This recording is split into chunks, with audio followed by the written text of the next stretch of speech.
తాకట్లో ఉన్న మీ బంగారాన్ని విడిపించి ఆ రోజు ఆన్లైన్ రేటుకి కొంటాం. Sharma gold company.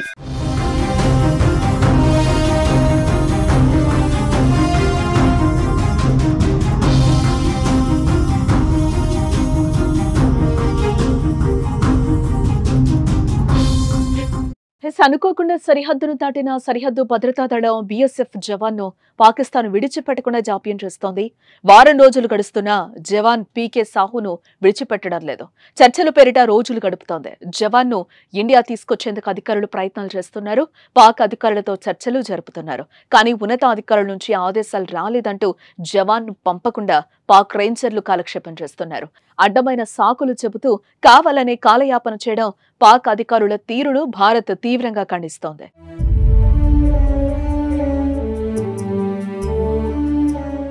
పంజాబ్లోని ఫిరోజ్పూర్ సరిహద్దులో జవాన్ పీకే సాహు పొరపాటున భారత్ భూభాగం నుంచి పాక్ భూభాగంలోకి వెళ్లిపోయాడు. బాగా ఎండగా ఉండడంతో నీరసించి చెట్టు కింద కూర్చునేందుకు తెలియకుండానే సరిహద్దు దాటేశాడు.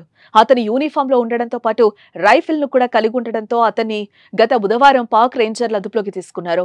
పాక్ సమస్యను పరిష్కరించాలనుకుంటే వెంటనే విడిచిపెట్టొచ్చు. అప్పటి నుంచి వారి అదుపులోనే ఉన్నాడు. ఇలా పొరపాటున సైనికులు భూభాగం దాటితే గంటల్లోనే పంపే అవకాశం ఉంటుంది. కానీ జవాన్ను తిరిగి పంపకుండా తన బుద్ధిని చాటుకుంటోంది.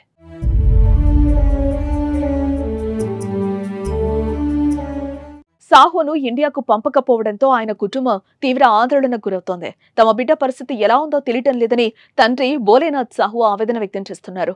కుమారుడు క్షేమంగా ఉన్నాడా, బతికే ఉన్నాడా అనే దానిపై ఎవరూ సమాచారం ఇవ్వడం లేదని వాపోతున్నారు. తమ బిడ్డను ఎలాగైనా విడిపించి క్షేమంగా ఇంటికి తీసుకురావాలంటూ భారత ప్రభుత్వాన్ని వారు వేడుకుంటున్నారు. పెహల్గాం ఉగ్రదాడి ఘటనతో భారత్ పాకిస్తాన్ మధ్య యుద్ధ వాతావరణం నెలకొంది.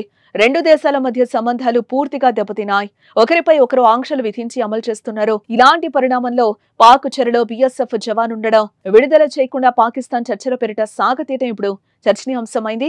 మరి జవాన్ విషయంలో పాక్ ఏం చేస్తుందో చూడాలి. ఏమైనా తేడా చేస్తే భారత్ ఆగ్రహానికి గురి కావడం మాత్రం ఖాయం.